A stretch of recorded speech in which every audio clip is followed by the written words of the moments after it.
Once upon a time, in a quiet little village nestled between rolling hills, there lived a poor, lame man who spent his days sitting at a busy crossroads, begging for alms. He wasn't much to look at. His clothes were tattered, his face weathered by the sun, and his legs useless from an old injury. But despite his hardships, he had a peculiar way about him. Whenever someone dropped a coin into his bowl or handed him a piece of bread, he never said, "Thank you." Instead, he'd look up with a strange, knowing smile and say, "You give to your advantage." Some villagers found his response unsettling, even offensive. "Ungrateful wretch," they'd mutter, shaking their heads as they walked away. "After all we do for him, he can't even say thank you?" Over time, many stopped giving altogether, tired of what they saw as his arrogance. But others, the more patient and faithful ones, kept on helping him. They believed that giving to the poor was a way of honoring God, and they didn't much care what the man said in return. One of those who took offense was the village chief, a proud and respected man. One day, as he passed the beggar on his way to the market, he dropped a few coins into the man's bowl. The beggar looked up, smiled that odd smile of his, and said, "You give to your advantage." The chief stiffened. What kind of response is that? He thought, his pride stinging. After all I've done for this village, this is the thanks I get. He stormed home, fuming. "Why should I share the fruits of my labor with someone so ungrateful?" he grumbled to himself. But as the days passed, his anger turned to determination. "I'll teach him a lesson," he decided. "He'll learn what it means to be grateful." 2 days later, the chief returned to the crossroads. This time, he brought a plate of cooked food, a raw yam, and a handful of coins. The beggar's eyes lit up as he accepted the gifts. "Thank you so much," he said, his voice warm and sincere. The chief nodded, satisfied, and turned to leave. But just as he did, the beggar called after him. "Sir, don't forget, you give to your advantage." The chief clenched his fists but said nothing. "We'll see who benefits from this," he muttered under his breath as he walked away. Later that afternoon, as the village children made their way home from school, one of them, a young boy, was crying. The beggar noticed him and called out gently, "Child, what's wrong?" The boy sniffled and explained that a classmate had accidentally spilled his lunch, leaving him with nothing to eat.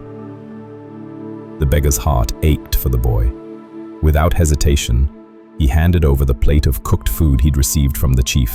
"Here," he said, "eat this, and when you're done, say a prayer for the one who gave it to me." The boy's tears turned to smiles as he devoured the meal, thanking the beggar before running off to play. That evening, the village was shaken by a commotion at the chief's house. The chief's son, the same boy who had eaten the beggar's food, was writhing in pain, vomiting blood. The chief, frantic with fear, demanded to know what had happened. "What did you eat today?" he shouted. Between gasps, the boy explained. "My lunch was spilled at school, so I didn't eat anything, but on the way home, the beggar at the crossroads gave me some food. I was so hungry, I ate it all." The chief's face drained of color. "No," he whispered, his voice trembling. "No, no, no." He collapsed into a chair, his hands shaking. When the villagers pressed him for answers, he broke down and confessed. "The food I gave the beggar, it was poisoned. I wanted to teach him a lesson for his ungrateful words. I never thought. I never imagined." The villagers were horrified.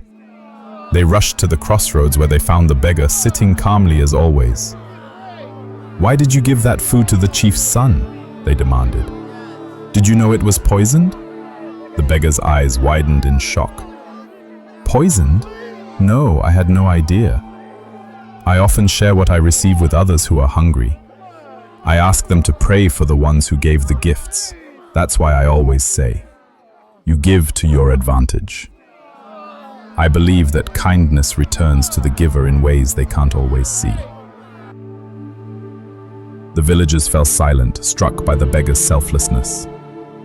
The chief, overcome with guilt and shame, stumbled forward and fell to his knees before the beggar. "Forgive me," he begged, tears streaming down his face. I was wrong, so wrong. My pride blinded me, and I nearly killed my own son. The beggar placed a gentle hand on the chief's shoulder. It's not me you need to ask for forgiveness, he said softly. But I hope you've learned that giving isn't about gratitude, it's about the heart. When you give with malice, it poisons not just others, but yourself. When you give with love, the blessings come back to you, often in ways you'd never expect. The chief nodded, humbled and broken. From that day on, he became a different man, kinder, more generous, and far less concerned with being thanked. And the beggar? He continued to sit at the crossroads, smiling his strange smile and saying, "You give to your advantage," to anyone who would listen. The moral of the story: kindness is a mirror. It reflects the heart of the giver.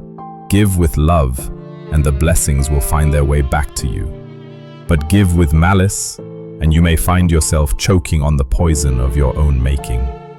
Always choose kindness, even when it's hard, especially when it's hard.